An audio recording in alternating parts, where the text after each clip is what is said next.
It's all about the big hitters for episode 16 in both news and reviews. We get first looks at ngmocos' mouth-watering LiveFire and Star Defense, plus the first footage of the iPhone version of Galaxy on Fire swoops past. In the review section, we take on our first touchscreen bipedal mechs in Metal Gear Solid Touch, before chilling out with Gamelofts Lets Golf and the much anticipated RastaMonkey. How's that for a roll call? Take your seat because class is about to begin. If there is one thing hardcore gamers like to do, it's frag, pawn and own the living daylights out of each other in multiple bouts of what are affectionately termed death matches. It's a gaming thrill that's so far been denied to the iPhone, but thanks to some new online multiplayer tech from Apple and a new game called LiveFire from ngmoco, all that's about to change. The short test video of the game that's been released so far looks very impressive, with full-on twin-thumb analog control and enough firepower to put every noob in existence firmly in their place. The game isn't due out for quite a stretch yet, but as soon as we know more, we'll be sure to report it in a future podcast.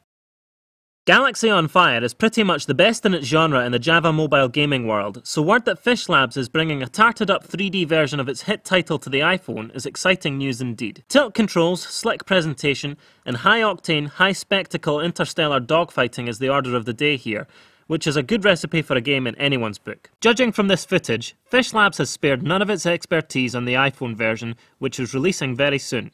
We'll be reviewing it next week, so stay tuned for that. Lastly, we have another ngmoco title to drool over with Star Defense. The game essentially takes the tried and true tower defense formula and adds a third dimension and a space-age theme. It's looking great at this early stage, and the spherical game world coupled with the iPhone's touchscreen should hopefully result in a game that's as addictive to play as it is pretty to look at. Keep an eye out for a review in the not too distant future. Like a snake shedding its skin, Metal Gear Solid adopts a new form on iPhone, abandoning stealth and replacing it with gallery shooting. It's a dramatic departure and sadly fails to carry the spirit of the series, trading sophisticated gameplay for accessibility. Reprising his role in Metal Gear Solid 4, Solid Snake returns as the distinguished Old Snake for one final mission. Swiping your finger across the screen pops Snake up from cover, moving the reticule on his M4 assault rifle. When you have an enemy in your sights, a quick tap fires off a bullet. Sliding two fingers apart horizontally on the screen swaps Snake's M4 for the SVD sniper rifle, switching to a zoomed view. As you progress, enemies appear more frequently, require more shots to kill, and move more quickly. There are also boss battles capping each act, featuring noted figures from Metal Gear Solid 4. Metal Gear Solid Touch sports slick graphics, a full set of features, and the gallery shooting works quite well. But there's a complete lack of creativity here, and the unwillingness to leverage the format to deliver a cutting-edge shooter is disappointing. Someone needs to teach Old Snake a few new tricks, because his iPhone ops is just barely solid. In RastaMonkey, it's your duty to nimbly swing through the jungle, collecting all the fruit you can so that your monkey elder can make himself a fruit shake.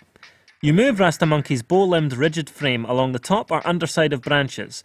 To do this, you simply press on one of the four corners of the screen. Press the top right corner for example, and RastaMonkey will swing up to the top side of a branch and roll along it from left to right. To leap between separate branches, you place two fingers on the screen to start swinging a full circle, before removing both fingers from the touchscreen to release RastaMonkey and propel him to the next branch. With a quota of fruit to collect and a sprawling adventure playground to swing through, the appeal lies in exploring the varied terrain. RastaMonkey is gorgeous, with a colour palette that's bright, bold and cheerful, and the presentation is pitch perfect for a game of this tone. It's also lots of fun, and though you might die often, the regular checkpoints keep frustration at a monkey arm's length. There is the occasional feeling of cut and paste level design, and the Rastafarian element is cloying at times. But all that's easy to forgive, because RastaMonkey is an original and fun platformer that makes good use of the touchscreen and presents itself very well. Combining ease of control with vibrant visuals, Let's Golf is par for the course in the casual golf game field, even if a tune-up would help address the odd bogey.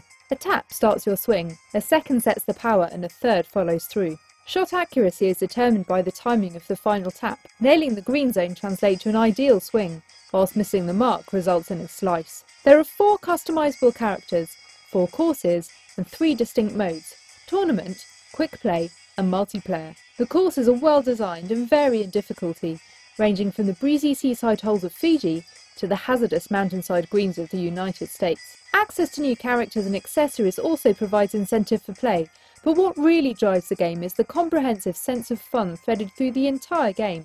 There are difficulty issues, however. When posting a solid game under par, the AI competitor will still regularly win, often playing an unreasonable 5 shots on a par 9 course. On hard this is palatable, but when competing on easy it seems unfair. It's an easy quibble to forgive though, and Let's Golf is still the best pick up and play iPhone golf game yet.